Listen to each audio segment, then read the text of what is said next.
കൊനാർക്ക് പുരി ക്ഷേത്രത്തിൽ നിന്ന് ഞങ്ങൾ നേരിട്ട് പോയത് രാംചണ്ഡി ക്ഷേത്രത്തിലേക്കാണ്. രാംചണ്ഡി ക്ഷേത്രം എന്ന് പറഞ്ഞാൽ അത് വളരെ അതിപുരാതനമായിട്ടുള്ളൊരു ക്ഷേത്രമാണ്. അതിന് അത്ര അധികം കാലപ്പഴക്കമുണ്ട്. അതിൻ്റെ ഉള്ളിൽ മുഴുവൻ ചെളിയായിരുന്നു എന്ന് പറഞ്ഞിട്ട്, പക്ഷേ ഞാൻ ഉള്ളിൽ പോയി തൊഴുതില്ല.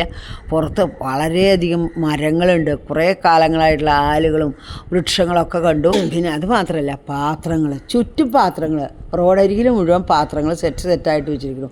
അപ്പോൾ ഞാൻ ചോദിച്ചത്, എന്തിനാ ഈ പാത്രങ്ങൾ വിൽക്കാനാണോ? പഴയ പാത്രങ്ങളുണ്ട്, പുതിയ പാത്രങ്ങളുണ്ട്. അപ്പോൾ അറിയില്ല ആർക്കും. എന്നിട്ട് ഞങ്ങൾ ചെന്ന് ചോദിച്ചപ്പോൾ പറഞ്ഞത്, രാംചണ്ഡി ക്ഷേത്രത്തിൽ വരുന്ന ഫാമിലികൾ ഇവിടുന്ന് പാത്രങ്ങൾ ഹയർ ചെയ്ത് പോയി ചിക്കൻ, മട്ടൻ, ഫിഷ് അതിൻ്റെയൊക്കെ കടകൾ നിറച്ച അമ്പലത്തിൻ്റെ കുറച്ച് മാറിയിട്ടുണ്ട് കേട്ടോ. അവിടെ നിന്നൊക്കെ അത് മേടിച്ചു കൊണ്ടുവന്ന് അമ്പലത്തിൻ്റെ ബാക്കിൽ പോയി അതൊക്കെ ഉണ്ടാക്കി നല്ലവണ്ണം ഭക്ഷണങ്ങളൊക്കെ ഉണ്ടാക്കിയിട്ട് ഫാമിലി എല്ലാവരും കൂടി അങ്ങോട്ടും ഇങ്ങോട്ടും കഴിച്ച് സന്തോഷിച്ച് പാട്ടും ഡാൻസൊക്കെ ആയിട്ടാണ് പിന്നെ അവർ പോണത്. അതായത് ഒരു ഫാമിലി റീയൂണിയൻ തന്നെ പറയാം അവിടെ നടത്തുന്നത്. നമ്മുടെ നാടൻ സ്റ്റൈലിലുള്ള ഒരു ഫാമിലി റീയൂണിയൻ ഇതുവരെ ഇങ്ങനെ കാണാത്ത കാര്യമാണ്. പാത്രങ്ങൾ വാടകയ്ക്ക് എടുത്ത് സാധനങ്ങളൊക്കെ ഉണ്ടാക്കി കഴിക്കുക. അതായത് അമ്പലത്തിൻ്റെ പരിസരത്ത് കാളിയാണല്ലോ പ്രതിഷ്ഠിച്ചിരിക്കുന്നത്. അത് കാരണം കൊണ്ട് നോൺ വെജൊക്കെ കഴിക്കാം.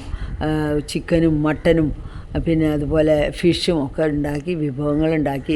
പിന്നെ മറ്റേ സാധനം ഉണ്ടോയെന്ന് എനിക്കറിയില്ല. ഒക്കെ കൂടി കളിച്ച് ഡാൻസും പാട്ടും ആയിരുന്നു. ഭയങ്കര ശബ്ദത്തിൽ പാട്ട് വെച്ച് ഡാൻസ് കളിക്കുമായിരുന്നു. ഓരോരോ ഫാമിലികൾ അത് കളിച്ച് മതിയാകുമ്പോൾ പാത്രങ്ങൾ തിരിച്ചു കൊടുത്ത് കാശും കൊടുത്ത് അവർ പോകുന്നത് കേട്ടത്. അത്രയും രസകരമായിട്ടുള്ളൊരു കാര്യമാണ് ഞങ്ങൾ കണ്ടത്. ഇത് നമുക്ക് എല്ലായിടത്തും കാണാൻ പറ്റില്ല. അതുകൊണ്ട് നിങ്ങളുടെ നിങ്ങൾ ഒഡീസയിൽ വരുന്നുണ്ടെങ്കിൽ ഈ രാംചണ്ഡി ഒന്ന് വിസിറ്റ് ചെയ്യണം, മറക്കരുത്. നല്ലൊരു എൻ്റർടൈനിങ് പോയിൻ്റാണ്, ഇൻട്രസ്റ്റിംഗ് പോയിൻ്റാണ്. ടൂറിസ്റ്റ് കേന്ദ്രം കൂടിയാണ് അത്. വളരെ തിരക്കൊക്കെ ഉണ്ട് അവിടെ.